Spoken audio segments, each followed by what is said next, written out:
bow, bow, bow, bow, bow, bow, bow, bow, bow, bow, bow, bow, bow, bow. Hello. Bow, bow, bow, bow. Hi. Look, number 15 in KC and number 15 in Denver, Colorado. Insert meme of the King Von meme. both for both players. Some people need to die. Some people need to be die. Need to be dead for the streets to get better. That's what both of those guys need to do. I feel bad for the community. I cooked all night. What's good? And he helped David Robinson, and he also oh my god, Greg Robinson's here. But dude, do not talk about the Spurs. Stop talking about the Spurs, bro. Welcome back to another episode of the Ridgeway Pod. It's your boy Udoy with Ush. We are back after another little mini break, I guess you could say. But I hope you guys enjoyed the last video. We had so much fun making the top 10 players going into this season. As you saw, there were some surprises, and there was also some like gimmies. And yeah, we have another episode today. But before we get into that, please hit that subscribe button on YouTube if you're watching from YouTube. We have 63 subscribers right now. Let's get us to 70 by the beginning of the next episode, if we can. And of course, you can check us out at Apple Podcasts and Spotify if that's your go-to. I know a lot of people like listening to us while they're on the go and doing other stuff. So it's kind of like a nice background thing. I'm glad we can be great background music for you guys. But yeah, please hit the subscribe button and like the video and leave a comment on, on your thoughts on the NBA so far. And that's pretty much what the episode is going to be about this today. It's pretty much like we're like 10, 11, I think a little bit over 10. So like 11 games-ish into the NBA season. Everyone's played about that many games. We have, some of the standings are shaping up, early MVP talks, some people that are making surprise jumps already. Who knows if that's sustainable? So yeah, tune in this episode while we talk all about that. And I could go on and say like, the Cleveland Cavaliers, not the Boston Celtics, are the number one seed in the Eastern Conference of the NBA. And on the other side, it is not the Oklahoma City Thunder that most people probably would have had number one going in if we did like a what's your team number one seed in the West? It's the Phoenix Suns. Technically, they're all number one. Even the Warriors are there. Yeah, I guess there's three teams. Yeah, the Warriors. Yeah, so it's a tied for third. But it's not Denver Nuggets, I guess. So yeah, I guess we can start off with the Cleveland Cavaliers, unless you have something to add to the intro, Ushmar. I just wanted to say shout out to all the people who inputted their lists. We really enjoyed all who send the list. They watched the episode and they're giving me their feedback, so I appreciate it all. Your internet just like died. Did it? We'll just keep it. It's fine. Maybe repeat what you said in the last 5 seconds. Like appreciate everyone that added to the list. Yeah, I just lagged out. I appreciate everyone who who inputted on the list and made their lists. I received everybody's feedbacks, all the boys, telling me their opinions and how much they enjoyed it. So, looking forward to do something like that again, hopefully sometime soon, maybe in the middle of the season or something like that. I know it was really cool. It's like a community kind of thing. It's like to have people answer back, and like obviously it was our friends, so they're most probably going to do it. But it was just really nice to like kind of do it joint, like collaboratively, and like see the results. It's like even we can't tamper with everybody's opinions, like, and that's what the sports are for, and NBA is for especially. So anyways, all right, let's get to the Cavs. Okay, let's go. let's do this. Best team in the league, 11-0 so far, and I know it's way too early to like be like, oh, this team's doing this or this team's doing that, but I have a bunch of stats. I'm just going to ramble off on why I think this team is way more different than it was last season. They didn't make a lot of roster changes in the offseason, nothing major to their starting lineup. As of now, I think Dean Wade is still starting, but I think Okoro, by the way he's playing, he's going to eventually start. And Ty Jerome, the God, he is literally Ricky Rubio reincarnated. But those are probably the major roster things they changed. But they did make a big coaching change. And I feel like this year is for some reason the year of learning, everybody relearning that coaching matters. So they went and got Connie Atkinson. Bickerstaff is in Detroit now, which Detroit's having a great year themselves. But they went and got Kenny Atkinson, and basically, what is the difference between last year's Cav and this year's Cav? This is gonna be like a PowerPoint presentation or something. They are. Well, I'll start off with this. They are the number one offense in the league. Last year they were the 16th. They're middle of the pack. Mid offense. This year, number one offense in the league. 122 net rating. I think that's what it is. And the Celtics are last year's Celtics are only 0.2 points per possession over them, like between the offensive ratings.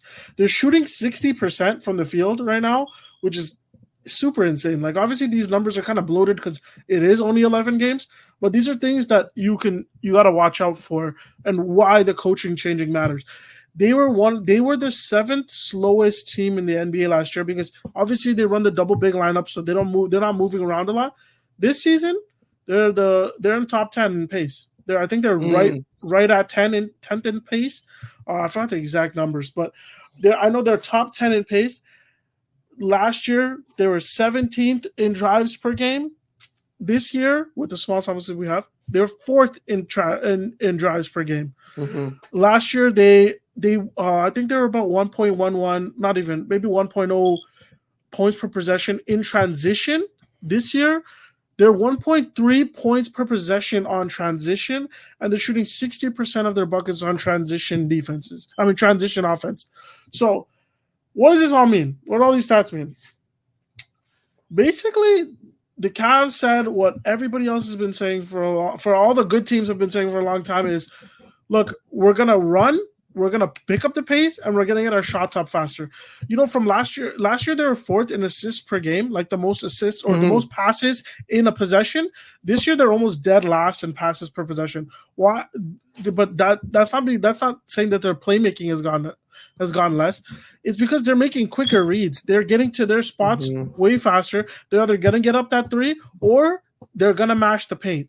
Donovan Mitchell, we seen the other day, he was ranting about not getting enough foul calls, blah, blah, blah. Yep. It's true because they're literally fourth in drives per game. They're attacking the paint all the time. Yeah. And the last point I have about the Cavs is why this big thing. Kenny Atkinson has made it a focus that Mobley is the future going forward for this team. Not like Spider is still not the first option. Obviously, Spider is the first option. But Mobley is the second option. Mobley has ball handling duties. I don't know if you noticed, but every time he gets a rebound, why are they getting on transition so fast? Mobley is literally dribbling up with the ball. Yeah. like in the beginning of his Jokic. career. Exactly. Right, in the beginning of his career. And I feel like a lot of bigs have been learning how to do that now. JJJ does it. Freaking Nurkic does it sometimes. I don't know. When early in his career, it was all about him being like, he has to be a better shooter. If they want to play two bigs, he has to be a better shooter. But Kenny Atkinson basically said, look, he's gonna be who he is. He's gonna be a 32% shooter. He's a 7-footer. They don't really shoot that well. What we're gonna do is get him the ball, let him dribble the ball, bring it up, and let him actually. I think he's averaging around 4 screens per game, like getting 4 screens per game, which in totality last year he had 36 screens set for himself. Like 36. He's the ball handler and they're setting a pick for him. Yeah. Now he's averaging 4 per. That's 9 games into the season, he's already passed up his limit, his total from last year. So they're putting the confidence in him to hold the ball more and to, get the offense going more, and also DG, and that also takes off so much load from Spider because now Spider is like, hey, you want to go? It's the fourth quarter and we're a close game. Okay, I'll take it from here. The other night against Pelicans, 16 points in the fourth. It was a close game. Blew them out at the end. That's why the Cavs are 11-0. So for me, and for the Cleveland Cavaliers, when I was just looking at some stats and stuff too, and one cool thing that stands out to me is Donovan Mitchell leads the points leader, averages 22.5. He's leading the team. Rebounds, Jared Allen 11.1 rebounds. Assists, Darius Garland 6.6 assists a game. Blocks, Evan Mobley, 1.8 blocks a game. And the leader in steals for that team, these are like the 5 major like numbers that we track, right? 1.4 steals per game with Ty Jerome. So like the cool thing is that it's like it's showing that it's like everyone has a job to do, and it's like be a good all-rounded team. And like last year, I think with the Celtics, and the year before that with the Nuggets, where especially in the playoffs with the Nuggets last year, I think Boston all year did it, including the finals. But like the Nuggets, it's like everyone. All 5 people on the court have a job to do. It's not like you can hunt one person necessarily, or like one guy's going to be kind of like whatever useless, like some spot minutes. No, everybody from like, Jokic to down, like MPJ is going to shoot. Jamal Murray hit some clutch shots. Aaron Gordon, dirty work. You know what I mean? And then last year's Celtics, obviously the same team this year. Everybody, they do everything. Tatum this, Derek White threes and defense. Everyone threes. Everyone run. Everyone this. Al Horford even is super valuable, right? So I think the Cleveland Cavaliers is not like they have the personnel. They're young still, but they're kind of molding into an all-rounded team, and that's what's showing. Especially, obviously, it's early. Like again, it's 11-0, but it's still an amazing start. Nobody expected this. They're always considered to be like a middle of the pack Eastern Conference playoff team, but like those 5 stats right there just show how much well-rounded it is. And like, yeah, sure, if they can all just keep jumping individually, and be more involved and stuff like that, then they possibly could challenge Boston, which is where this conversation is probably going to end up going. It's like Boston versus the rest of the Eastern Conference / the league, right? At this point, because they look so dominant. But we say this about almost every champion. So it's like, okay, like, Cleveland might have not been everyone's second pick, but there's, it's like they're putting the league on notice, which is so impressive. And coaching 100% is a big difference. Like, and it's crazy because like I saw Kenny Atkinson was with the Nets, right? Like before he was Nets for a little bit, yeah, and he was doing his thing, but then, and I remember. Well, he was the coach of the Nets team that had the, they had the, what's it called? With the Jared Dudley dancing and all that stuff. Oh, with D'Lo and them. Yeah, hold on, your camera. My camera just went away. Just wipe the front, like so I can focus. Technical difficulty. Yeah. Well, what's happening? Wait, let me reset it. The camera. It's not focusing. Trying to get. I'm so ugly, bro. Zoom me out. Hey, how's it going, team? Okay, that was weird. We're back. Yeah, so that's pretty much kind of like the Cleveland Cavaliers, like what jumped out to me was like, and exactly like, look, Evan Mobley is like the young guy of this team, right? And I guess DG, but like Mobley has like the higher ceiling out of all of this. And funny enough, the way when you were mentioning the way they're changing the way to play to give him more screens, to get him attacking in more situations, it's kind of reminded me of like, this is what the Bucks should be like when you have a power forward, big man, superstar like Giannis or someone, like talented like that, and then the guard like Damian Lillard. But they, the Milwaukee Bucks is not. We know right now. What a transition! It's not going well. But no, but seriously, but like having Mitchell be the clutch guy, that's supposed to be Dame for them, right? Yeah. Like Mitchell is executing, and Mobley, if the more offensively confidence he gets, the better it's going to be for their team to carry the load, throughout most of this season. And then obviously everyone's going to chip in. So in a funny way, it's like they're taking Kenny Atkinson and company. They're taking pieces from each team that's like what's successful or what could make it successful, and like implementing into themselves, and it's working. So that's what's cool about them, and I'm excited to see where we stand when we're like by All-Star break and stuff like that. Well, I will say this: I was just like to shoot some bail for like anybody who's gonna say like we're overreacting or we're overthinking things. The East sucks. So like I completely understand. Like I seen somebody the other day say like, like I wish the Cavs only beat X amount of teams that are over 500. And then someone commented and said, I don't know if you've seen the Eastern Conference standings, but there's only 2 teams that are over 500. I'm looking at it right now.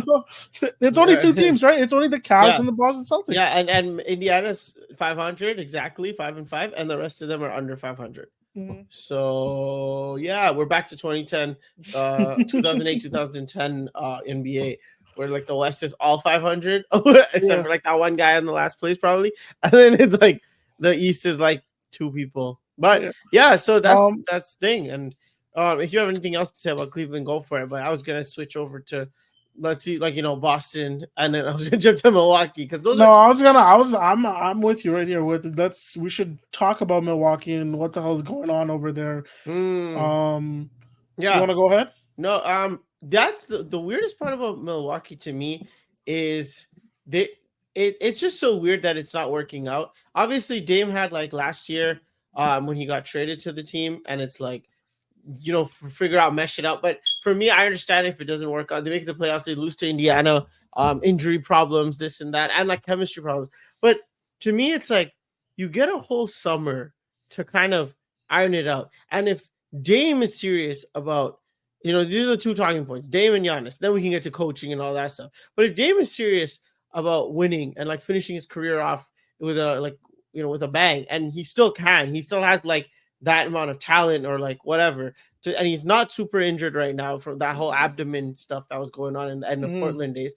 And if Giannis is in his prime, and in our last episode we're talking about he could be number one, like he could be number two.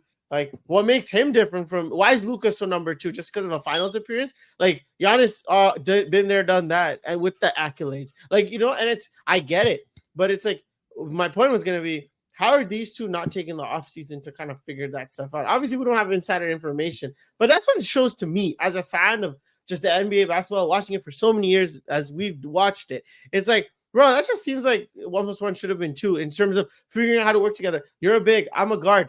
How do we do this? You're offensively gifted, I'm offensively gifted. Like, like we're both crazy. I feel like there's a couple of things that if you want to take a look at like totality of the Bucks, but let's just start with Dame and Giannis. Sure. So, well, I'll just read off. So how you said like Giannis could be number one. So if we look at the stats right now this season, Giannis is averaging first in points per game. I think he's top 5 in with 32 points per game. Mm-hmm. I think he's top 5 or like top 3 in rebounds per game. He's at 13 rebounds per game, 5 assists per game. He's shooting 60% from the field. Obviously, his 3-point sucks. Obviously, his free throw sucks. But so like the stats wise, Giannis is right there. Like he's always there, Giannis. Right? That's Giannis. Better. Right? Yeah. So then we go look at Dame. What the hell is Dame doing this season? Hold on 1 second. Let me pull up his stats. I have it up if you want me to, but like, go ahead.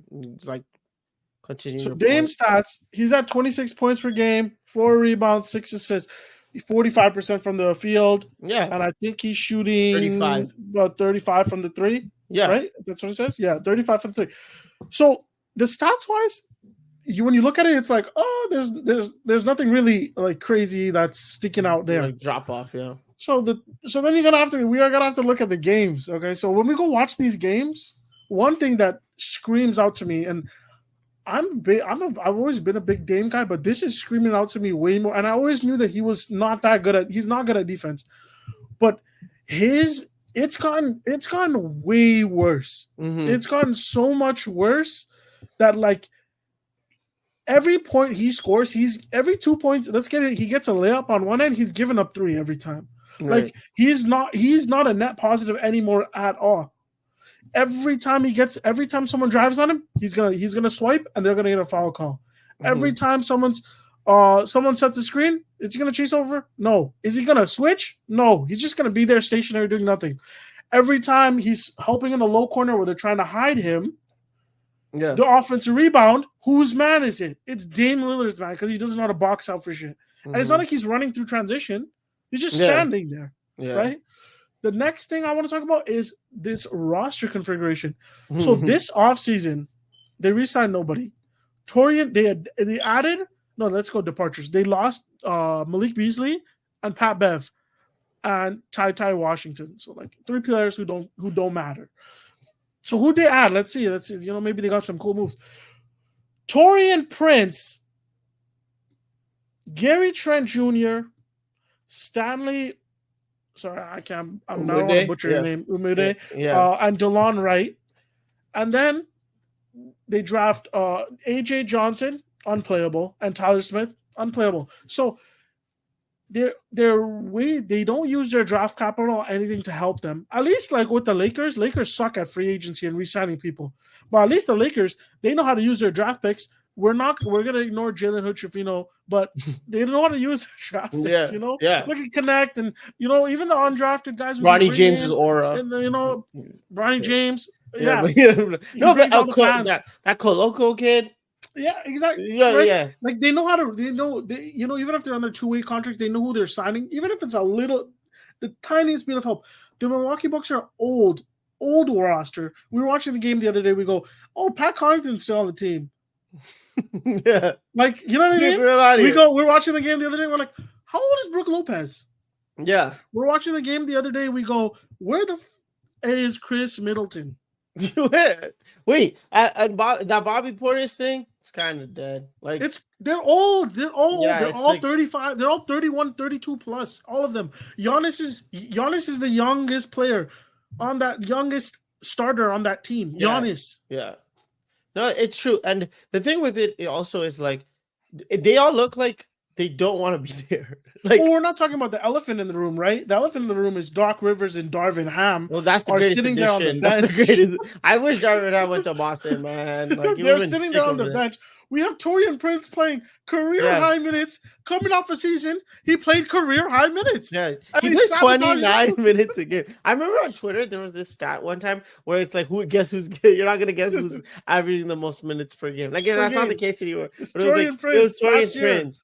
First half of the season. Was it like for the Bucks? Like this year. He was averaging for the first 6 games, I think. But last year, for like the first in-season tournament life of our season, or like after Cam and then Rui died, he played the most minutes on our team other than Bron. Yeah, so it's like, what's going on, Torian Prince and Darvin Ham? Like, what's their game for life? Relationship, man. But yeah, like they're boys or something. But like, yeah, and that's the thing, and it's like you're like hoping for AJ Green off to hit these threes.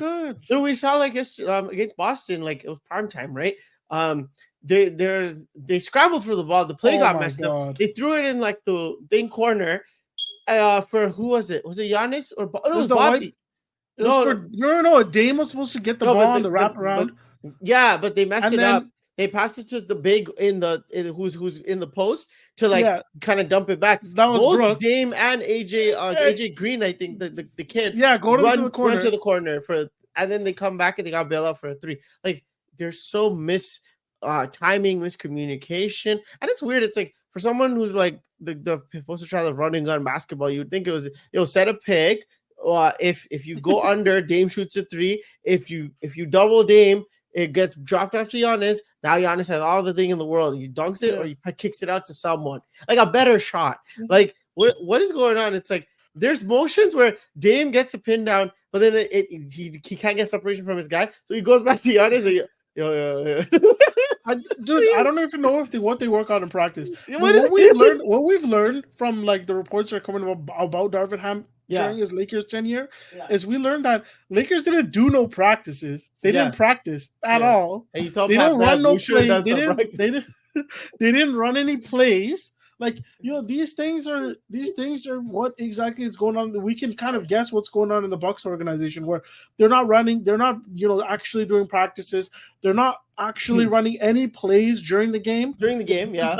Like even out of timeout plays don't even look like real plays. No, that's just get the ball into somebody. And my thing also is like, it's like they probably have Doc Rivers talking about 2008 and like. Bro, and then like enjoying saying, shut the hell up. We versus Kobe, Kobe Bryant. Like they send Kobe stories over there or something. Not even Kevin Garnett stories. Salute. It's a hell of a ball club. Yeah, like Doc Rivers talking about his glory days with the Clippers. I don't know what's going on over there. Honestly, I don't even know what the solution. I don't even know what the solution is. Because you fire Doc, what are you gonna hire Darvin Ham to replace him? They're like it's a catch 400 or something. Whatever. Like, And then I don't know if you've seen the reports, like people are saying like, oh, Giannis is gonna leave, this, that, whatever. Didn't he self-trade? Like I'm like, yeah, he did. He said if I don't win, they're gonna trade me. Yeah. Whoa. Yeah, sure, man. They're gonna trade the only person who makes money in the state of Milwaukee. Sure. Wisconsin. In the state of Wisconsin. Yeah, I'm Canadian. Since Aaron Rodgers. Yeah. But So like I don't even understand that. I know for a fact that Dame and Giannis don't get along at all. They're not You homies can at all. tell, bro. They're not homies at all. They don't Yeah, talk to each other at all. And we already know this from Giannis. Giannis doesn't train with anybody off season. He trains with Thanasis, whatever the other brother's name is, and whatever the other brother's name is. yeah. Those are the three people he trains with. The only people he trains with. He doesn't like, working out with his teammates. He hates all of them. Do you think For he some got reason, rid of Dame's shoes after that video camera turned off? He was like, "Get that shit." he threw that shit out, bro. He wanted to show it for the camera. Yeah. He's also one of those guys. This is now we're just talking about like who the hell Giannis is as a person, but he's also one of those guys where like he's bullshitting. He's lying. He's always lying. Oh, He when that camera's on, he's lying. The yeah. only time we see him be honest was that one time when they lost The again. failure. And he goes, "If you want to leave, leave." Yeah. He said he was talking to the reporter. Your ass is not talking to the reporter. Oh yeah, okay? yeah. That's Yeah. not- That's the thing with this Bucks team. It's like I don't. Okay, so but we're talking about one of the three best players in the world, and that's the thing with like Giannis. I also have to hold him accountable too as a leader 2 and because 8 is no. You I, have to. as a leader, like, You come on, have to. LeBron, KD, Steph, like you know, Kawhi even gets smoked. Like we all give, Harden's. Like I know you're not even in that stratosphere. You're still like in your prime. Like those guys are way over the hump in terms of their careers and whatever the twilight of their careers. But you're like in your prime, in your bag. Other than like Jokic, there's no one else that should be like talking to you in terms of accolades and all that stuff. So you should be moving around like Teflon and you should command that in your locker room. I feel like in Giannis, I don't know what's going on really because like it doesn't seem like he's a terrible guy to play with. Like don't get us twisted. Like the whole lying thing you just said, it's cool, but like he seems like a cool teammate. But it doesn't seem like it's equaling to team success. Like in that sense, like was Drew the guy who was the talking to everyone? Drew Holiday. Chris, saying, maybe who like knows? Chris, like these guys are because again, the best player does not necessarily have to be the leader, but it's kind of like Giannis, you're like the most tenured person on this Bucks roster. Like you're the culture here, and everyone should be flocking to go play with him too. You know what I mean? It goes 2-8. 2-8 is too much of an egregious start for you to not get any blame. That's the thing. Like, especially we just said it. The Eastern Conference sucks. Yeah, that's like the thing. Like you look at the games they're losing. Lost to Detroit, lost to the Lakers. Lost to Chicago. Wait, am I looking at? No, I'm not. Oh, sorry. Lost to Philly. Lost to Dallas. One Philly. Yeah. Lost to Chicago. Lost to Brooklyn. Lost to Cleveland. So you lose one of the two Cleveland games. No, you lost both the Cleveland games. If you're losing back to back like that, especially the kind of team you are, like you're the Bucks, man. You're going for the chip. Like that's all you're going for. It's a ring or bust. That's how you know, like you're just like not bought in at all to your system. And then you obviously they beat Utah, who's the worst team in the league, and then they lose to the Knicks, who's playing like awful, and they lose to Boston the other day. And a lot of them, it seems like growing pains, and it's weird because it's like you would think they'd kind of not have everything figured out, but it's not like they have a new guy on the team where they need to fit in. Like their next team, their next 5 games is Toronto, Detroit, Charlotte, Houston, Chicago. They're losing Toronto for sure. Toronto's the greatest. They should go 5-0. Yeah, they should go 5-0. But yeah, like there's not even a question why they shouldn't go 5-0. And you know what's so funny? The next 5 games after that is Indiana, Charlotte, Miami, Washington. That should be another 5. It should be based on the Eastern Conference. They should flip it, but they're not going to win those games, and that's because that team's broken inherently. Like it's a systematic issue at this point. Well, you have to like speaking of everybody. Like Giannis asking for like doing the whole trade thing, and then you see the reports of Miami very much interested. It's funny because I was going to tweet this, but it's like every time there's a superstar disgruntled, and Miami Heat are very interested. It's always Miami Heat first. Like I don't know if like it's a payroll thing. Like these media people they love Pat Riley so much. It's like, don't worry, Pat, we got you in mind first, like to start the rumor. But like then Giannis there, and it's granted like Miami sits at number 6, 4 and 5. They're always there, and it's like just one superstar away. I guess like it's so funny. Miami, no one even want to play there, man. You know why nobody want to play in Miami? It's because why the hell do I want to play in that system? That's a whole different question. That's a whole different topic. Like that's true, but that's the Bucks, and they're currently sitting in 14th place in the Eastern Conference. I feel so bad for the Toronto Raptors. Like shout out to them. They're doing a great tank because it's so competitive every game, but it's 2-9. And like, yo, shut Cooper Flag, Toronto, let's go. Shut somewhere, Skyline somewhere here. But which we call it, like, but they're competing with the Sixers and the Bucks. Wait, what? Like for the That is tenth? insane, Wait, dude. what? That makes no sense. The Sixers, if you want to talk about them real quick, the Sixers Yeah. are a funny team because I don't even know how to rate them. Like, I guess tomorrow I'll start rating them because Embiid's back. But wait, Maxi's dead now, so I don't know how to rate them anymore. And Paul George on a minutes restriction, so it's like I don't get. That's what Philly is. It's just a revolving door of their star players. And shout out Jerry McCain. I don't get any of these. I don't get any of these Eastern Conference teams, man. Look, Miami, Brooklyn, Chicago, Atlanta, Washington. Like, what are you guys? Why are you guys even in this league? Leave. Stop. No, it's true. It's like it's the beginning, early stages, obviously, but it's like, yeah, like only it just doesn't seem like a lot of teams adjusted. And I get it. No, you don't need a big splash in the free agency all the time. Like that. Then in that case, we gotta give credit to like the Knicks, right? Like our Cats hooping. They're in fifth. It's early in the season. They'll figure it out. That's an adjustment. But see, that's growing pains right there. Them being 4 and 5 is growing pains. Like they're going to slowly start figuring out. Same thing with Minnesota. Minnesota is what right now 6 and 4. Like that's what you call growing pains when you're trying to figure out, how to implement a new system and a new player. Players, and, but like they're still winning the games that you should be winning. That's the thing, right? That's the thing. These like Philly and Milwaukee and Philly and Milwaukee, sorry, just those two. They're just losing these games that you shouldn't be losing. Yeah. Like personally, I think Nick Nurse is like a fine coach. You know what I mean? Like it's not like, oh, you get Nick Nurse out and stuff like that. Okay, but they're dealing with injuries, so I'll cut them to slack. Milwaukee is just a whole other story. Like that's just weird. And yeah, so that's the thing. For those guys, in the Eastern Conference, that's like you mentioned them. Like the teams are so funny. It's just like, what do you talk about sometimes? You know what I mean? Like Paulo died. That was my joy. I was gonna write that in for our topics today, and I was like, I was like, like I can't have fun anymore. I was watching all the Magic games. Now there's no point in watching any of the Magic games. I was calling him like, was this baby Mello, baby Braun? Like, yeah. Like just like he dropped 50 and then died. Literally dropped 50 and died. He just tore his abs out or something. He's the only 50 ball this season too. Like that's crazy, and no one's gonna remember that. Like come on, man. Okay, surprisingly, the Pacers are still doing pretty well, and the thing here, like I guess we're doing a little highlights of each team in a way. Indiana Pacers, yeah, but Tyrese Halliburton, a whole other thing. So what's going on over there? I don't even know what's going on over there. Man. No, yeah. They're but the thing is, they're a well-coached team. Remember last year when Hallie went out, they played really good basketball, and they have so many good pieces on that team. Like so many good pieces that could be on the Lakers and help us out.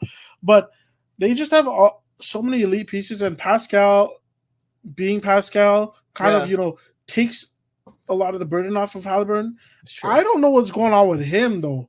Him specifically. Like he was a top 5 point guard. I don't even know if he's top 10 right now. I saw a video. Like LaMelo came and just like snatched his chain, like his spot and everything. I saw a video actually, and I am so like sad not remembering who the person was and stuff. But they were giving a good analysis of like Halliburton's still kind of the same player, just run fast, like transition, all that stuff. Pure point guard. However, he was making shots last year and the year before where like it was just crazy. Because again, what they said pretty much was like he doesn't have like super bag, right? It's just like 1-2 steps, get separation, and then he just throws that shot up and it goes in. And like he was hitting like 4. He does the swing and then yeah, like 4 threes a game off that, and it's just not falling. Now it's like front rim, right? Like it's just not enough push on it, and it's just like that's what he was getting all the better defenders last year with, like literally, other than providing assists and running the offense. So maybe it's just shot falling early in the season, and it's like getting some kinks out, like because hungover from the thing. Because even Luka, I would say, was shooting atrociously. Oh my goodness! I'm not like efficiency is everything, but like it's not normal for Luka to shoot like that, and like for someone who shoots that much. So that was like now it's like okay, flow is coming back, like of his rhythm and everything like that. Because that was just crazy, and it's like no preseason. Was there some injuries from the finals / Olympics that like the qualifications that Slovenia did, and he just needed to like rest up, so he couldn't play at all, and maybe he it just was doesn't that. pick up a basketball. I think that's Yeah. what it is with Luka. So Halliburton might have been going through that too, but was he Yeah, not on Team USA also? Yeah, he was. He was on Team USA. Okay, so he might have had a summer. Tatum got benched, and Tatum decided he wanted to be MVP. Halliburton got benched, and he decided I don't want to play basketball anymore. It happens, whatever. Yeah. But yeah, if you want to finish off with the East, though, yeah, I got a couple of shout outs because you mentioned their names already. Sure. So there's two players that everybody is all of a sudden, and this is what I hate when we do this. They both dealt with injuries, but Cade and LaMelo Ball, Cade Cunningham and LaMelo Ball. Guys, this is not a surprise. This is not a surprise, okay? And look, LaMelo came in the same draft that Ant came in, and in that draft, I was saying that LaMelo is better than him. I'm not saying right now. Obviously Ant's a better player now. Cade was a number 1 pick in his own draft. He just got hurt, and then last season, he literally played on the worst roster ever created, and this season they have Tobias Harris, and somehow it's better. So those two players, like, let's do some highlights on these guys' stats because we gotta shout this out. You got to. So LaMelo Ball this season is shooting, 30 points per game, a steal, 6 assists, 5 rebounds, on 37% shooting, 84 from the free throw line, and 44% from the field. I think you had another stat about him shooting on his step back. Oh, 90-something percent, 97, 95% on that, like that step back three he does. That step back. That is insane. The other, what's it called? Who did they play the other day? Shit. Who did they play? I got this. That step Rockets? back he hit. No, the Rockets is way more. Sixers yesterday where he hit the went to overtime. Oh yeah, that fadeaway sideways Almin from he's like turned this fucking body horizontal. He swung his legs his like my brother swung his legs. That was insane, dude. I was like, there's like the thing is with LaMelo, it's like he was doing this already. The only knock I have on LaMelo is get the turnovers down, but that's been his issue all the time. But everything else, it's not like he's changed his style of play. He's just playing more games. Well, obviously, we want to see this for the whole 82 sample set. Yeah. But this is not anything new. Same thing with Cade. Both teams also, it's the teams they were drafted to. Charlotte and Detroit, recent Detroit. It's like weird organizations. Terrible market. Terrible organizations. But unfortunately, they just don't know how to build around them. And what are we talking about since LaMelo got thing? You said it the other day. Why wasn't a big drafted immediately? Like, as soon as you can, get him a big. Bro, at least they got Clint Capella for Trae Young. And I know that Atlanta's been kind of whatever, but they got him some pieces. They got him now they got. Well, they did make that run. They did make their I remember when they got DeAndre Hunter, Cam Reddish. They're building around this guy like this. Oh, this is our point guard of the future who's so like generational, at least offensively, and get him Clint Capella. So like now another lob threat. It's just perfect, right? Like we used to blame them, and then it's like Dallas couldn't give Luka the team that he needs. Like you just give up everything for Porzingis and hope for the best. Like that makes no sense. That's a weird read. So Charlotte and Detroit are similar in that sense. Like now it's slowly starting to get around. I feel like they're making small changes. Like Bickerstaff coming to Detroit, he's reinstated like you can't wear sweats in practice and stuff like that. More discipline. It's a young team. You gotta hold it together. Same way you have to. Ime did for Houston. Like, and that's how you start the winning culture and stuff. And Charlotte too, their new coach, his name's like leaving my mind right now, but like they're they're organizing. We got Brandon Miller buying in, everyone just locking in. Trey Mann off the bench. It's like okay, you see like glimpses of like they're trying now. And LaMelo has to stay healthy. That's another thing. And here's a crazy take. I honestly thought LaMelo's upside is more than Ants as well. And if he stays in an 82 game span.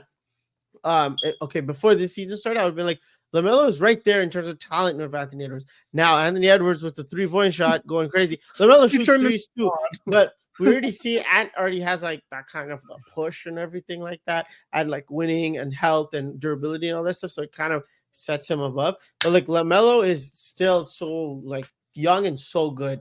Like I think he cares about winning just as much. It's And he's just also come like on. LaMelo, like, and I love watching him play basketball. LaMelo is like probably like The the league best pass player to 101. watch, Yeah. like the best player to watch play basketball in Yeah. the league And because that aesthetic matters. he's just doing like him all the time. Yeah. Like if you ever want to know a player who's like never gonna change their ways, it's kind of like obviously he's eventually gonna have to like but Grow like up. the Yeah. core belief, the core style of play, no one plays like him. He literally plays street ball. That's Like the he's thing. just flying around, moving around, Yeah. doing whatever. He's an even more fluid Kyrie. Like Yeah. just because I feel like sometimes he's just not thinking Mhm. like before he does everything. Yeah. There's no like like there's a method to the madness. He has no method part of it. No. He kind of just he's so reactionary, which makes his Yeah. game flow at an insane rate. Yeah. And And that's the thing with his Stroll's shot. Like sometimes he shoots off the one leg three, He and then loves sometimes that it's like shit, dude. set push shot for Mhm. 2 foot down, and it's like what the hell? Like it's just like Well, it's nothing just a more. flow. No shot goes in more than a LaMelo. Like somebody shoots, some big gets offensive rebound. LaMelo's in the Yeah, it's corner, like, pass to LaMelo, and he goes, "Whoop!" yeah. That no shot goes in more And than that. I swear to forget God. he's like 6'7", 6'8", so it's like Mhm. he's actually tall, so he doesn't need to get that jump off. Like it's And funny. like, Yeah, people say he doesn't play defense. Shut up! It's just like saying Shea does. Like when Shea was on the come up, Shea doesn't play defense. These guys play defense, man. They just play for shit teams, bro. Like, yeah, it's not gonna shut work out. up, man. And Like, you expect him to score 30 on the other end, which he's like doing. yeah. That's the thing. And Yeah. then shout out Cade and Cade, yeah. Detroit. They're obviously 4-7, not the best start, but again, they sucks. So they're having a good start. And Cade has been impressive every time down the line. Bro. I think what sticks out to me, Cade, the most, and like obviously the triple doubles are crazy, but the thing that sticks out with me is his leadership. Like I feel like he's one of the few true leaders in that. As young as he is, and like they're not winning anything, obviously not. I'm just saying the way he presents himself on the court, the way he speaks to his teammates, obviously from what we can see, and the way his teammates talk to him, like he's big bro to everybody, and he's only 3 years in. There's a lot of maturity in him. His game is super mature, but it's always been like that. Yeah. Even in college, like Cade was always like ready made. Like, you want somebody, go get Cade. But now it's showing like. He's more than just ready-made. Yeah. He's not just some role player in the NBA, which he wasn't. He gives like that an anime where it's like the other team, I think the school captain, and he's like he has an aura about him, like where it's like, oh, that's Cade Cunningham. He's like that. Averaging blah blah blah 3 years in a row. You got the other crazy one. And then you got the crazy one, LaMelo, who doesn't wear his jacket properly. Yeah. But Cade's like the stand-up citizen, friggin' like military, like let's go. And then it's like, oh yeah, okay. But like they're both killers on the court. Like that's the thing. So yeah, funny enough. So that's gonna get to the West. Let's move on to the West. The craziest times to start games ever. Yeah, first of all, the NBA needs to do something about this. Okay, run the East Coast.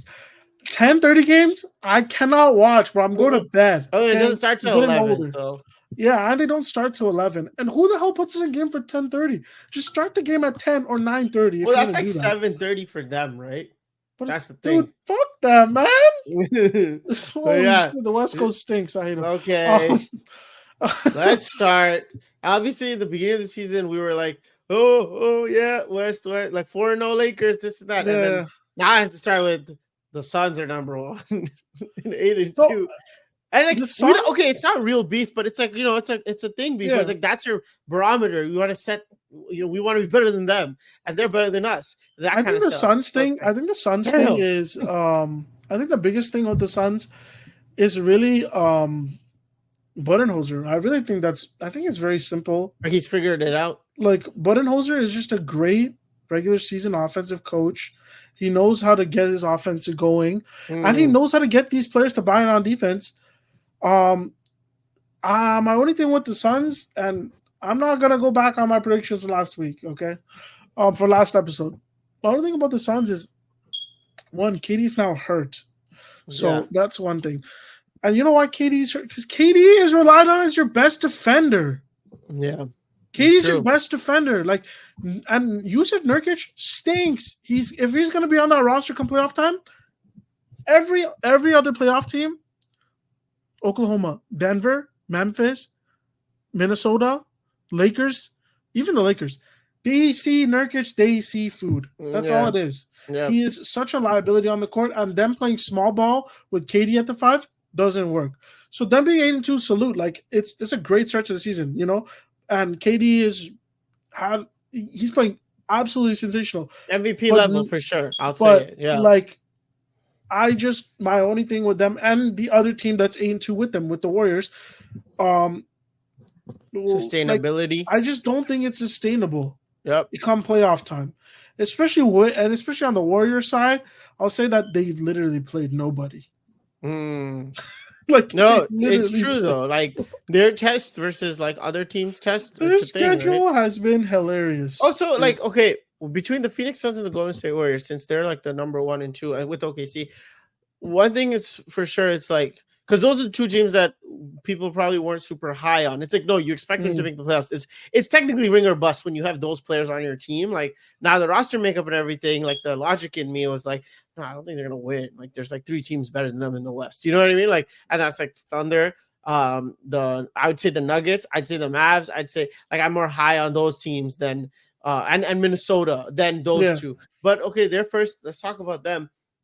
It's kind of like a question of how long is this going to keep up for, like you said, sustainability, right? It's a little fugazi, whatever they say. It's because like neither team, okay, the Phoenix for one, they're probably going to be a good regular season team. Like when it comes to the Suns are going to be a top 4 or 5 it's in the playoffs. They get their teeth kicked in every time. Because guess what, KD, you're going to drop 40 and give us those memories of KD, offensive juggernaut, best scorer ever.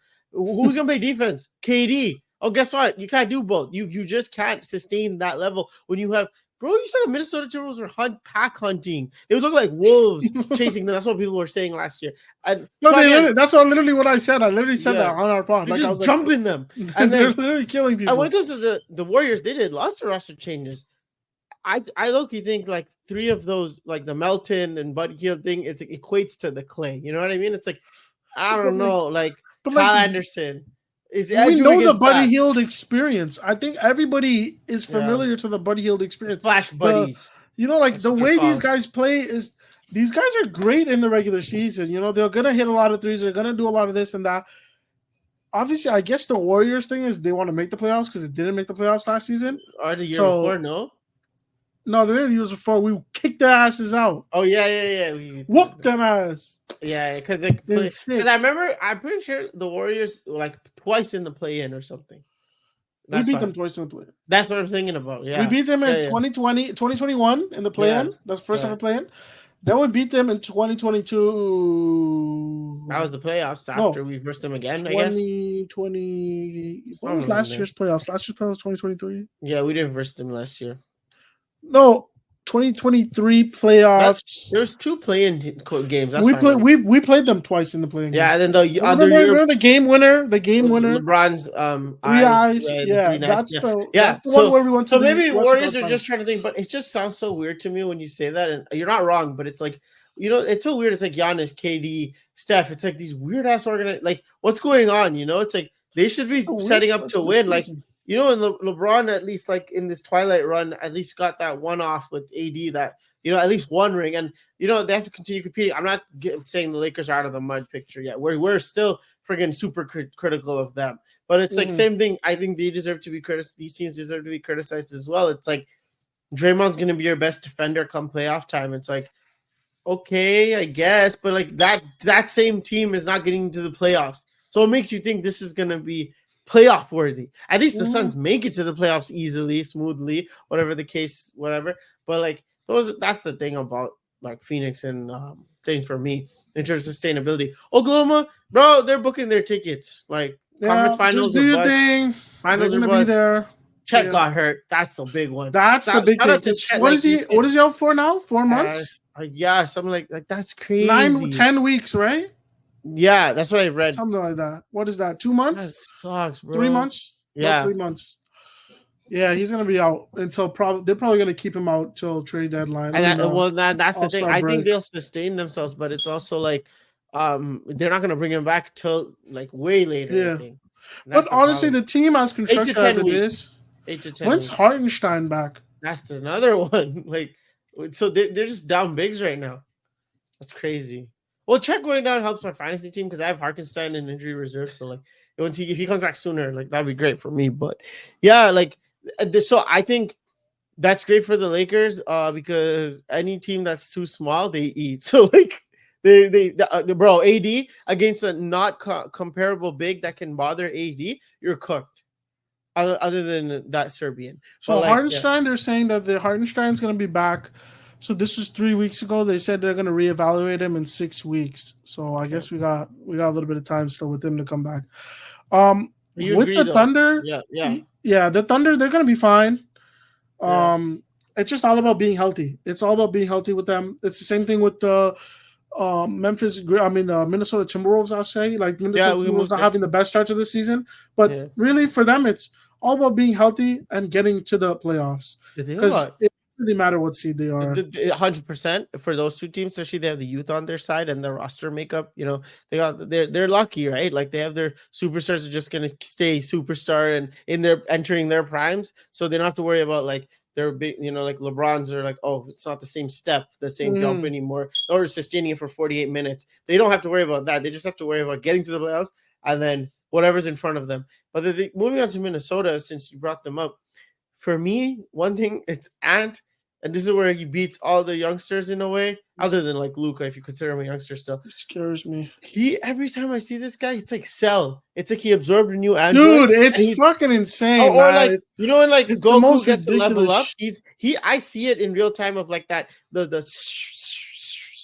Oh, like it's whatever true. the Dragon Ball Z energy thing around someone when they're like leveled up and they're like standing there stoic, like ready to fight, and it's like this guy he surprises me every single like so, year. so you want to hear something funny about Crazy. Ant, which I've been saying this like all season, right? I've been telling you this all like the last couple of weeks. So he's averaging Mhm. right now 46% from three. 46% from three. Oh, which one? He's not shooting a lot of threes per game. Let's do some counting right here. Ready? First game of the season, 14 threes attempted. Next game of the season, 15. Next game, 9. Next game, 7. Next game, 14, 11, 12, 15, 13, 16, 13. He is shooting double-digit three-pointers every single game. For the And record, he's shooting 46% on them. add to shooting. So officially 11.8 3-pointers attempted a game. Stephen Curry is at 8.9. And And this is the they're kicker. both like This is the 45, kicker right here. This is the 44%. kicker about Ant. Mm-hmm. His threes are not no Steph threes, are not no Kyle Korver threes, no Klay Thompson threes. All of these are pure off the dribble. He Yeah. sees somebody go under, he's just pulling it every time. That's all he's doing it. Right. You go under the screen, he's fly. He's letting that shit fly every time he's doing it. He literally said it on a post game interview. He said you keep going under, I'm gonna keep shooting it. Like Yeah. that's all it is. I don't know what Coach Finch said to him. Yeah. We yell at him and go like, "Yo, shoot the ball. I don't care. Shoot it. Just keep shooting it. I don't give a shit." But 46% from three is crazy. So just a quick side note, the only person I think that could combat this if he had this roster just as good as Ante is, funny enough, his draft mate who plays as crazy on the Eastern Conference, LaMelo, because he shoots 13 a game and he's shooting 37% from three, which is respectable. But like, and obviously, but like Ant's on like this like crazy, like it's gonna God tier. Law of averages are gonna happen, right? But I think the only one who's crazy enough to go crazy shot for him and like talk back and this and that. That's why I'd love to see them meet in the finals one day. Yeah, cool. Because you know the whole Cade and Jalen Green thing is Jalen Green's the one that's always mad. Cade's kind of like good shot, brother. Like you know, somebody said that rivalry would be fire. But Cade is just like way better than him. So and it's one sided, and it looks like Jalen's always trying to prove to him. Yeah, it's like big bro, little bro type shit. Yeah. Whereas LaMelo and Ant is just like, what's happening? You know, like it's just crazy. Two George Pickens playing freaking fireworks. It would be fun, but Yeah, Okay, like so so. Yeah, I'm is it crazy. time to get to the elephant in the room here? I guess so. So I have this topic written down here. This is literally word for word what the topic is written. Is everyone playing for second place in the MVP as long as Satan is alive? That is Bro. that is the topic. We have to talk about this because this is the again, we said this last episode during the top 10 list, but this is exactly what it feels like to watch 2013 Braun as a hater. This is ridiculous. This shit, Yo, this Jokic shit has got to end, bro. Every time I think like, yo, that Nugget shit is dead. yeah, that It's shit's dead. dead. We finally got it. He's averaging 30, 13, and 11 on the season. What was his stats last night? I believe it was it the 37, 18, and 11? 37, 15. 18, 15. Yeah. No, so today Adil, one of our a Rich Pod community members who helped with the list, to sent me the tweet, and he was like, "What the fuck is this shit?" And it was the Nikola Jokic over the last 9 games. So we'll start from like the latest game and go backwards. 37, 18, and 15. 30 points, 11 rebounds, 14 assists, 23 points, 20 rebounds, 16 assists, 28, 14, 13, 27. Bro, the pretty much ends at 41, 29, 9, and 4. 18, and 16. He had a game 30, 18, and 16 as well. Like, he has a who game is this 40, guy? 10, and 4, and 41, 9, and 4. Is it the beard? Like, 21, 14, and hell? 9. Like, what are these stat lines he's putting up? And then you go look at the shooting percentages, and he's shooting 70% every time.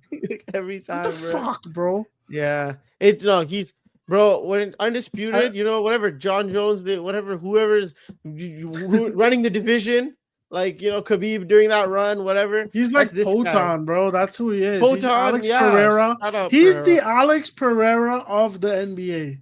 He told John Jones and he told Khabib and he told all these goats, like, yo, I'm the GOAT now. Shut up. Yo, it's so funny because I just keep looking at it because you said the ad stats, so now I go compare to everyone. He shoots only 4 threes a game, but he's shooting 56%. 56%.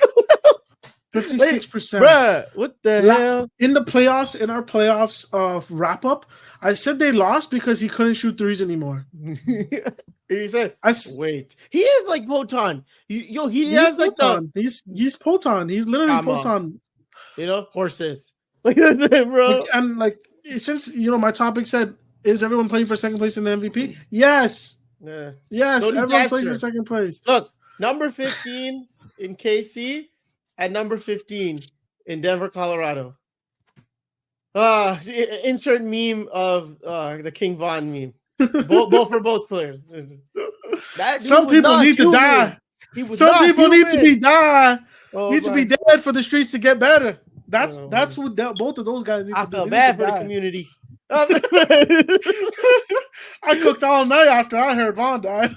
Oh my God, bro. These two, Nikola Jokic, Patrick Mahomes. Yo, Jesus. You can't beat these guys, man. Yeah, you can't beat these guys, man. The Chiefs, quick side note, the Chiefs beat thing off like the blocked field goal. Oh my right? God, Black Magic had us. And someone was like the Chiefs. 2 tweets. The one of them was the Chiefs practices pretty much this, and it's like the witches flying and the symbol, the circle, of death. And somebody has a rope, and it's just going. And then the other one you said was like, there's one thing like this and that, and offense and deep building a good season off this and that. They're building it straight off like Satanism, pure black Satanism and black magic. Yeah, I have it here. I have it here. Yeah, I have it here. The Kansas City Chiefs didn't build their undefeated season on a good offense or an all-time defense.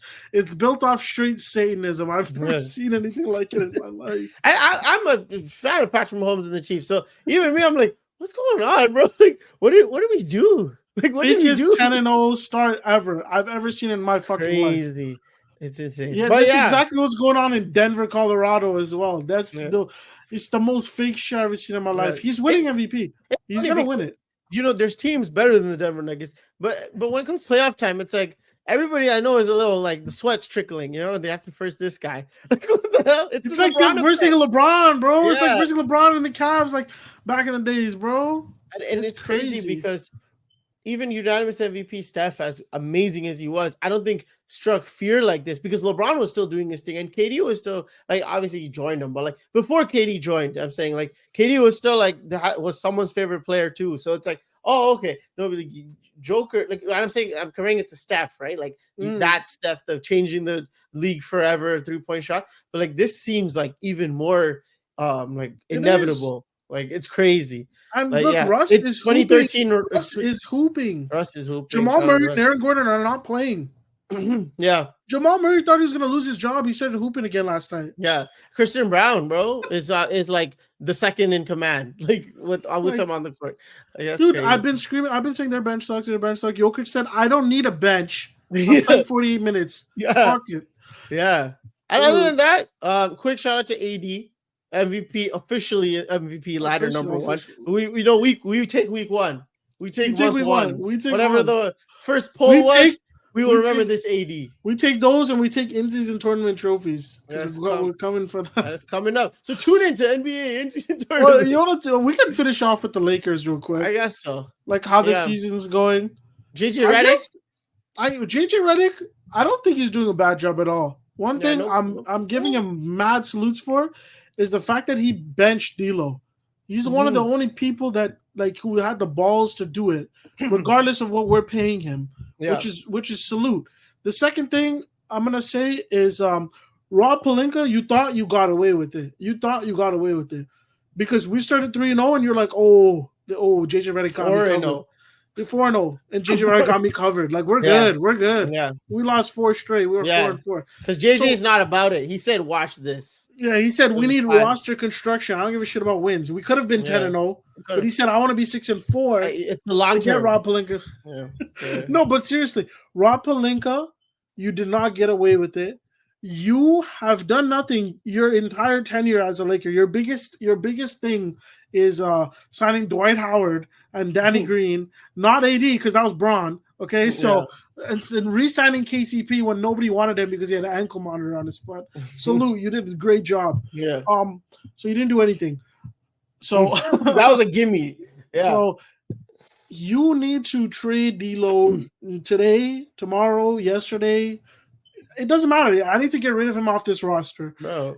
And if you need to let go of Rui with him, I'll let go of Rui too. We have to make a change so then we can play some defense on this team because offense is not really an issue we're having. Yeah, offense is not really an issue. We're having a point of attack defense problem. Teams are just walking into the paint. It's been like 3 years, I think. And without AD, we have a rim protection problem too. Oh shit, yeah. So my God. There's 2 things that we need fixing. What did JJ Redick do in turn to fix it right now? He started Cam Reddish, and Cam Reddish is playing great. He's doing his thing. But you think Cam Reddish and Austin Reeves starting backcourt is sustainable going into the front court is sustainable going into the playoffs? No, it's not sustainable. That's the thing. And that's the thing where it's like you can't just sit back with those picks and just wait and watch. And so first thing with JJ Redick, the one thing I wanted to see, and I'm seeing it already, is like when you're a championship level coach, I mean, it's his rookie coaching year, I get it. But when you're like, you need to have a personality or like a competitive coach, especially with this roster. You know, it's win or bust, of course, just like those other teams we were talking about. You need to have like the balls and like the confidence to command the room. And it's not just him benching D'Lo, that's the action, but also like I'm not about like throwing people under the bus. But they asked a question about D'Lo and he answered it as civil as possible. But he's still like, no, I mean business though. Like. Like D'Lo's gonna listen to me and everyone, including LeBron James and Anthony Davis, gotta listen to what he has to say, and that's a good sign. Where it's like, you know, at the end, like Darvin did not have control of the locker room. We could say that. Come on, and look, JJ Redick's already my favorite coach in this LeBron tenure of the Lakers because he made it a focus that LeBron's not the best player on this team. Anthony Davis is the best player on this team. If you see anytime there's a timeout that happens or a foul call that happens and AD does it, AD is not shooting free throws. He's talking to him. You'll see he's talking to JJ. He's always or when the timeout happens, JJ and AD are talking a little bit on the side, just kind of one-on-one quick time. Because that is who your superstar is. 100%. That is who the ball goes to at all times. Yeah. And yesterday, unfortunately, he got hurt because Jakob Poeltl wanted to slap him in the eye. he got a block. While he got that block though, He got while the getting block. slapped in the eye, Yeah, right? yeah. DPOY. But he last. But the only reason we made that comeback yesterday was because AD just started going ballistic, and the Yeah. entire team started following him. He Mhm. upped the pace, and then LeBron upped the pace, and the rest of the team started following him. Yeah. And the And second thing LeBron that I closed. love JJ Yeah. Redick for, and Vogel did this, but Vogel didn't do this because he knew what the hell he was doing. Vogel did this because he made LeBron the point guard, and because he wanted to play a defensive lineup. He didn't really want to play he didn't want to play guard, so that's why he made LeBron the point guard. JJ Redick has reverted LeBron back into the point guard. Yeah. And you saw yesterday even without AD, bro. 16 assists. 16 assists. And LeBron can get you 10 assists plus per game, but you have to as a coach be like, look, I need you to handle the ball. No, like, this is how I want to play. Get the sets. Like you have to do it because LeBron is so reluctant to do this shit now because he's lazy old guy. You know, he'd be taking like 4 shots in the first half, and I'd be just turning off my monitor. What's the point? I'm like, okay. Yeah. First of all, I don't even bet, but I feel bad for all my bettors out there. And then second of all, like, bro, just take a shot, man. We're in year 22. We're trying to keep 25 points per game shit going. Yeah, okay? It's 23 we have legacies. Right now. We have legacies that matter on this. It's gonna drop your average. When I get in debates in the future, I can't have people be mentioning, oh, LeBron only averaged 24 points per game in his career because your sorry ass wanted to play year 22 to year 25, averaging 20 points per game. That's not how it works. 2 options: retire or go on a 50-ball run. Like, come on, bro. But yeah, no, I think that's the good gist of like the Lakers where they are right now. JJ seems to be meshing well with the team. The team definitely needs some reconstruction, but we've been screaming this for like 2-3 years now. Especially if you want to talk post Russ trade, so when D'Lo and Vando and all came in, since then we've all kind of been like, okay, there needs to be some shakeup because you had 2 shots at the Nuggets and in the playoffs and all that stuff, and look what happened. So now, come on, guys, like you need some movement, like some changes, whether it's a little bit or a major swing, who knows.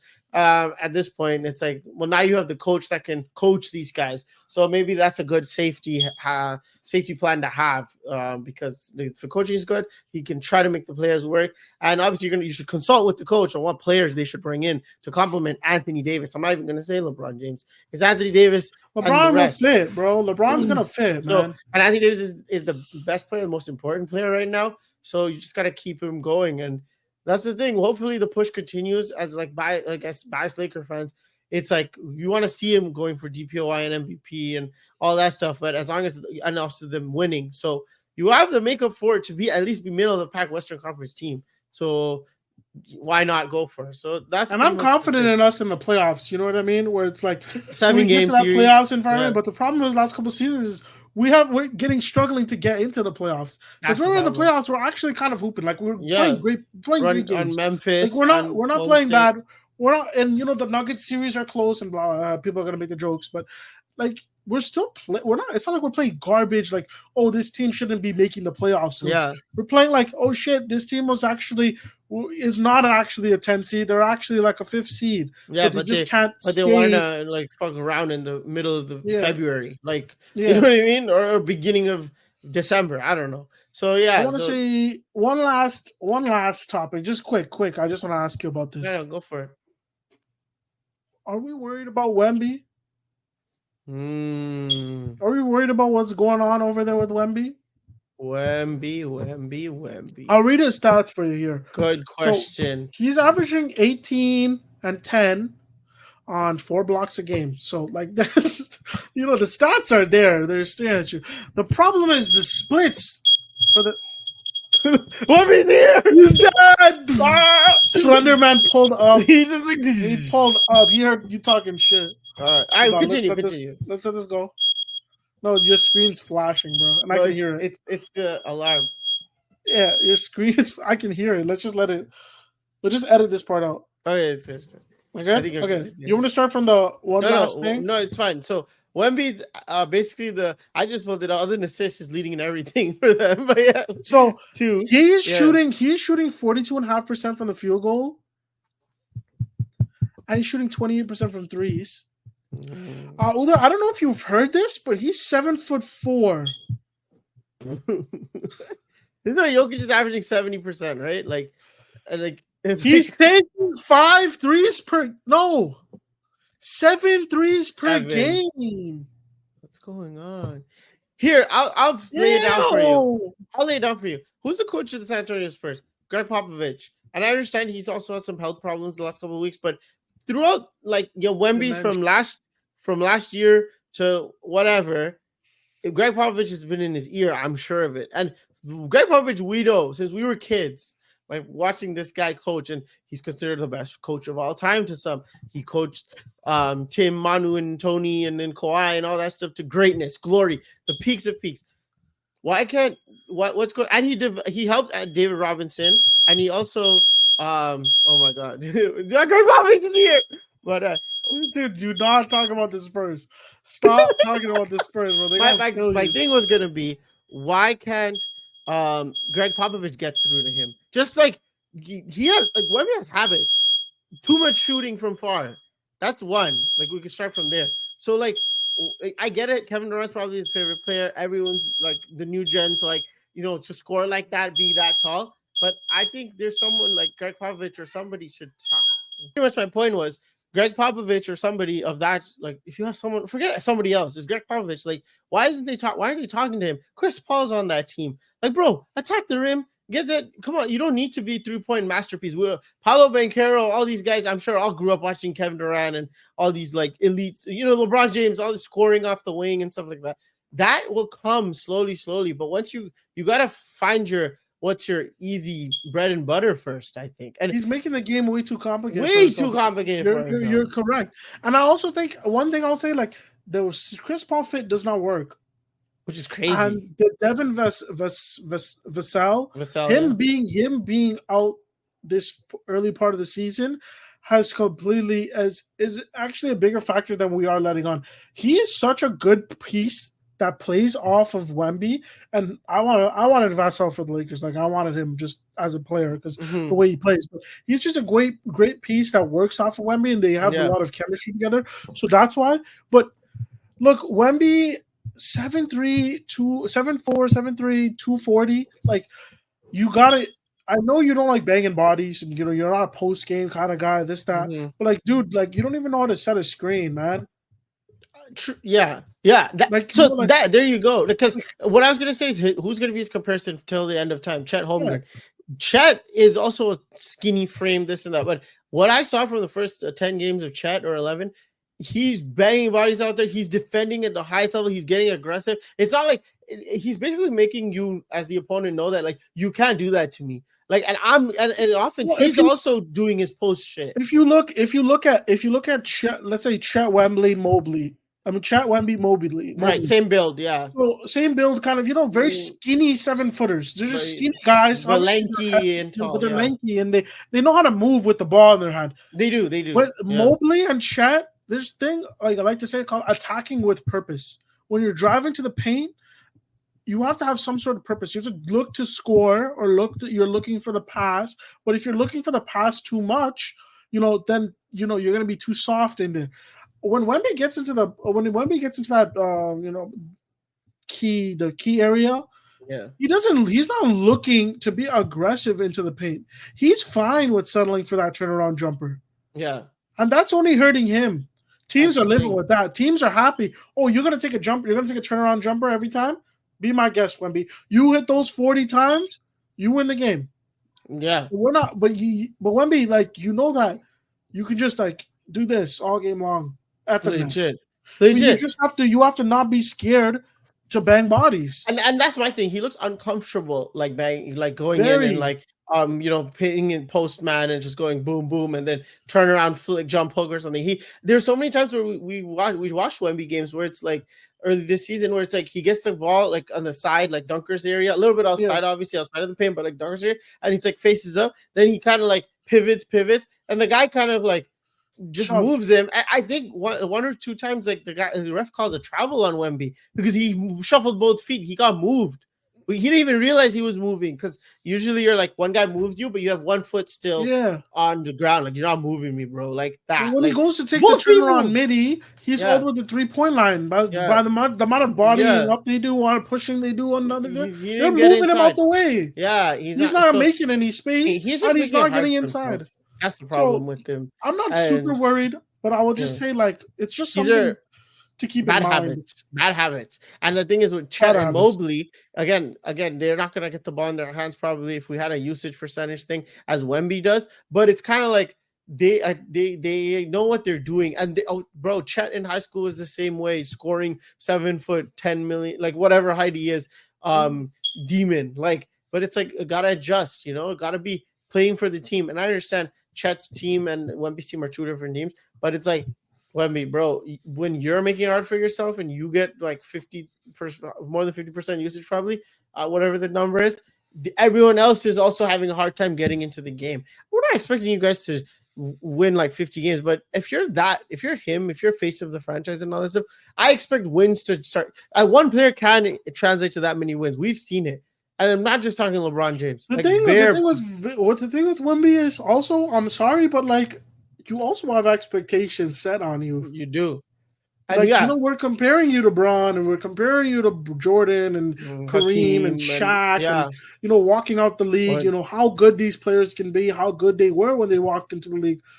And straight up, when his draft, I think you and Ulish are having arguments about like, is he the best prospect ever? And I was thinking, I don't know, guys, like Kareem and LeBron, and you guys were saying no, it's Wemby, and it's like it felt like a generational gap, and it's no one's wrong here. Like, going off like, potential, like yeah, and it's just like, and that's the thing, and I'm like Wemby. At the end of the day, even though I was arguing against it, low key, like you may not be the best prospect ever to play basketball coming into the league, but you're still top like 3 or 2, like go 5, like whatever. Like that says a lot. So you kind of have to figure that out. And he seems like a smart guy too. So I thought he would like kind of see that himself. Like, oh, this is not working. Like, like no, it's true. So I don't know. Maybe he just needs to. Somebody got to talk to him, or he needs to listen. Well, someone is either not talking, or he doesn't want to listen, and that could be a whole personality thing. So I don't know. Yeah. But that's pretty much our like really, really early season review so far. We just hit double digits in an 82 game season. There's gonna be lots more chatter, lots more talk.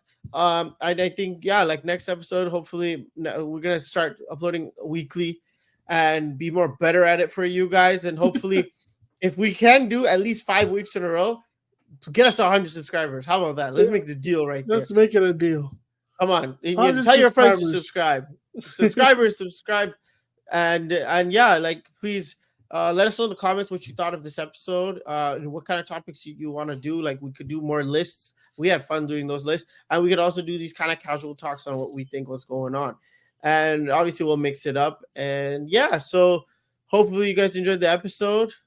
Please check out our socials, ridgewaypod. Our acts are obviously on as our names, Dark Gaze and _ the Skywalker on Twitter. I think we were pretty much really active on Twitter, so you can give us a follow there if you want to, debate, support, talk shit, whatever the case may be. So see you guys next time on the Ridgeway Pod. Like I want to talk shit. Yeah, not just you, Tossib, you lame. Yeah, and let's talk again next week on the Ridgeway Pod. Salute, as Darvin Ham would say. That's a hell of a ball club out there.